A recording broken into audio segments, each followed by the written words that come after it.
Coucou tout le monde, j'espère que vous allez bien. On se retrouve aujourd'hui pour une nouvelle vidéo qui va changer un peu. Je sais que pendant l'été, il y a pas mal de gens qui passent leur galop. De même pour moi, j'ai passé le galop 2 et le galop 3 en été, pendant les stages. Donc du coup, j'ai eu l'idée de faire cette vidéo-là pour réviser votre galop. Cette vidéo va vous permettre de pouvoir réviser votre galop 1 avec les flèches.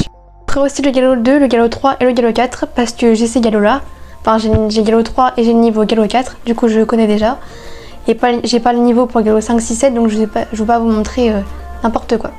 Donc ce que je veux dire dans cette vidéo est vrai, j'ai suivi mon livre de galop 1.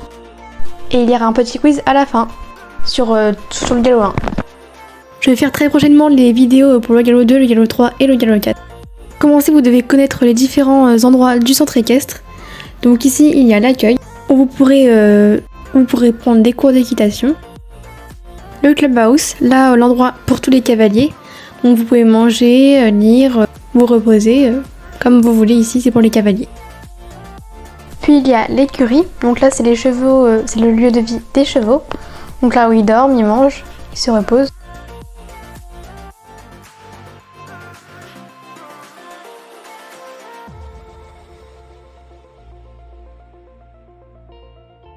Ensuite voici le manège, donc là il y a les cours d'équitation, quand il pleut ou quand il fait froid, parce qu'il y a un toit, donc c'est un terrain couvert.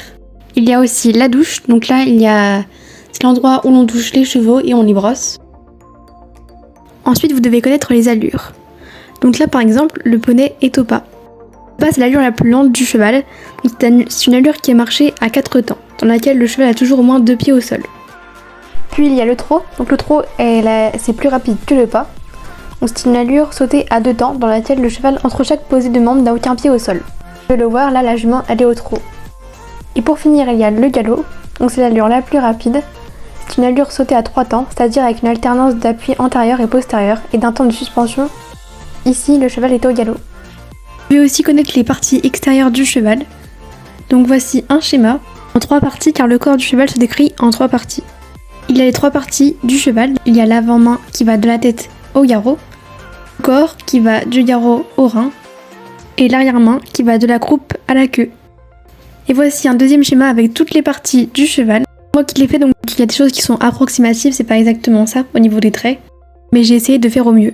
Là j'ai mis tout ce que vous devez apprendre pour les parties du cheval. Si vous voulez les apprendre, je vous invite à mettre pause dans la vidéo. Ensuite vous devez connaître les différentes attitudes du cheval. Par exemple, Vagabonde, cette jument, elle est craintive là, puisqu'elle a les oreilles en arrière. Son encolure est haute, on peut penser qu'elle fuit puisqu'elle est au galop. Cette jument qui s'appelle Une, elle est confiante et intéressée, puisque ses oreilles sont orientées vers l'avant, et qu'elle regarde, elle est attentive. Donc Horizon, ce cheval, il est de mauvaise humeur, il est en colère, puisque ses oreilles sont couchées, il montre ses dents, donc c'est plutôt un signe d'agressivité. Épaulette est en train de brouter, donc elle est calme mais tranquille. Et Étincelle est couché, donc il est au repos. Il est tranquille et calme. Les oreilles sont vers l'arrière, mais il a une attitude relâchée. Vous pouvez reconnaître les 3 robes de base. La famille des Alezans. Donc elles se caractérisent par des poils fauves, des crins fauves qui peuvent être de teinte plus ou moins foncée, des yeux foncés et une peau parfois assez claire mais pas rose. La jument est alsacienne puisqu'elle a des poils fauves, des crins fauves et des yeux foncés. La deuxième famille, qui est la famille des baies.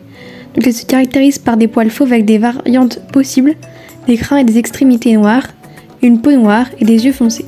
Cette poulette elle est baie puisqu'elle a des poils fauves, des crins et des extrémités noires et des yeux foncés. Et ensuite la troisième famille est la famille des noirs, elle se caractérise par des poils noirs, des crins noirs, une peau noire et des yeux foncés. Le cheval est noir puisqu'il a des poils noirs et des crins noirs et des yeux foncés. Pour le galop 1, vous devez aussi connaître les différentes parties du licol. Donc je vous ai mis un schéma avec toutes les parties du licol. Ceux qui veulent l'apprendre maintenant, vous pouvez mettre pause. Et voici comment on met un licol. On passe d'abord la muserolle dans le bout du nez du cheval, puis on le remonte et on l'attache. Il faut aussi savoir ajuster un licol. Si le licol est très bien ajusté, là la muserolle arrive trop bas, là la muserolle est trop serrée et étrangle le cheval. Il faut savoir bien attacher son cheval aussi. Ici l'attache est correcte, et là la longe est attachée trop longue, le cheval risque de marcher dessus et de se blesser. La tâche est trop courte, le cheval peut se sentir coincé et en voulant se libérer, il se mettrait à tirer en arrière jusqu'à ce que la longe cède. Après les parties du licol, il faut aussi connaître les parties du filet. Donc voici un autre schéma que j'ai fait aussi. Et voici le dernier schéma à connaître avec les différentes parties de la selle. Là, je n'ai pas pu tout mettre comme partie de la selle puisque c'était très compliqué avec une selle sèche. Comme c'est pas une vraie, on peut pas voir, il n'y a pas tous les détails. Du coup, je n'ai pas mis toutes les parties de la selle. Pour le galois, vous devez connaître 2 brosses, donc il y a l'étrille et le bouchon. L'étrille sert à retirer les poils de la robe du cheval et ça permet d'enlever la terre qui se colle sur les poils. Le bouchon permet de pénétrer dans les poils et d'enlever la poussière et des pellicules de peau morte. Pour dire dans quel sens il faut aller, on utilise les expressions piste à main gauche et piste à main droite. Pour savoir à quelle main on en est, il suffit de regarder la main qui est vers le milieu du manège. Par exemple, sur l'image, là, le cheval est à main droite. Et ici, il est à main gauche. Vous devez aussi savoir monter à cheval, même si normalement vous devez tous savoir le faire. Mettez d'abord votre pied gauche dans l'étrier, prenez une impulsion avec la jambe droite afin de se hisser vers le haut et vers l'avant en se cédant aussi des bras. Passez la jambe droite par-dessus la croupe du cheval et vous pouvez vous asseoir dans la selle. Et vous devez savoir aussi descendre de cheval. Chaussez d'abord les étriers, puis vous vous penchez en avant et vous prenez appui avec les 2 mains au niveau du garrot. Vous lancez votre jambe droite vers l'arrière, au-dessus de la croupe, et vous pouvez mettre pied à terre. Pour finir, vous devez savoir diriger au pas, rester en équilibre sur les étriers, quelques foulées au pas et au trot. Vous devez savoir aussi trotter, enlever, et galoper quelques foulées. Voilà, donc on va dire le cours est fini, donc maintenant on passe au quiz.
qu'il y avait dans cette vidéo n'est qu'une partie du galois, il y a encore des autres choses à apprendre, je n'ai pas tout mis. En tout cas, j'ai adoré faire cette vidéo, j'espère que ça vous aura plu, que ça vous aura été utile. Et bonne chance à tous ceux qui passent leur galop cet été. A bientôt pour une prochaine vidéo, bye!